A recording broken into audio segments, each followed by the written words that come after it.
বড়ইর আচার।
ভালো করে ধুয়ে পানি ঝরিয়ে নিব এবং শুকনা কাপড় দিয়ে মুছে নিব। বড়ির মাঝে যেন কোনো জল না থাকে।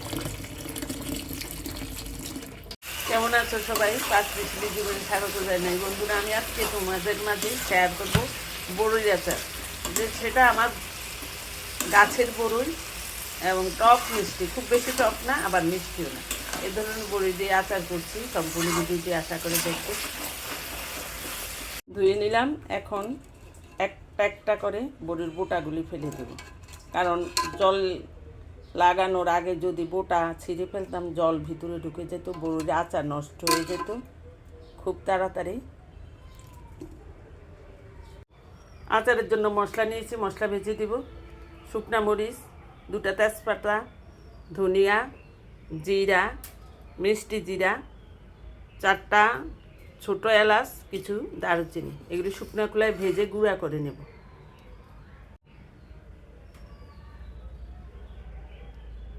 মশলাগুলি একসাথে দিয়ে ভেজে নেব।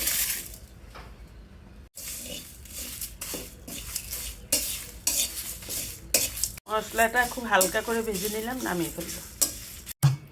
আমুল দিতে মশলাটা আমি গুঁড়া করে নেব।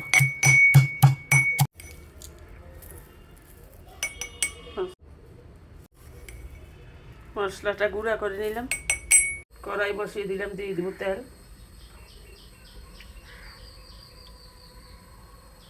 আর দেব না। বড়িটা আমি ভালো করে শুকনা কাপড় দিয়ে ঘষে ঘষে মুছে নিয়েছি, যেন জল এক বিন্দু না থাকে। ফোড়ন দিব, 5 ফোড়ন।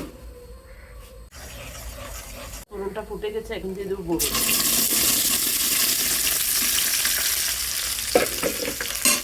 কিছুক্ষণ তেলের মাঝে এইভাবে নেড়ে দিব, যেন যদি থেকে থাকে কিছু জল যেন কমে যায়। দিয়ে দিব স্বাদ মতো লবণ, একটু হলুদ।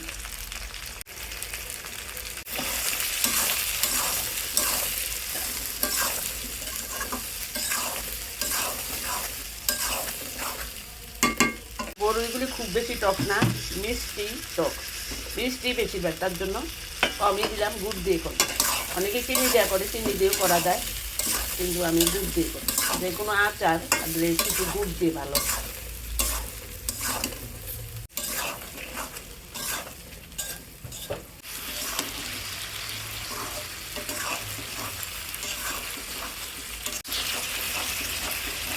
সিদ্ধ হওয়ার জন্য কিছুক্ষণ ঢেকে দিব।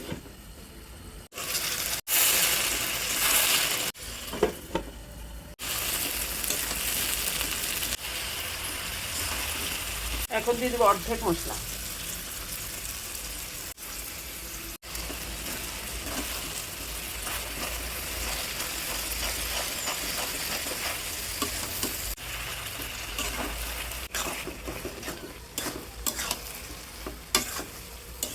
এখন দিয়ে দেবো একটু কাশ্মীরি লঙ্কার গুঁড়ো কালারের জন্য।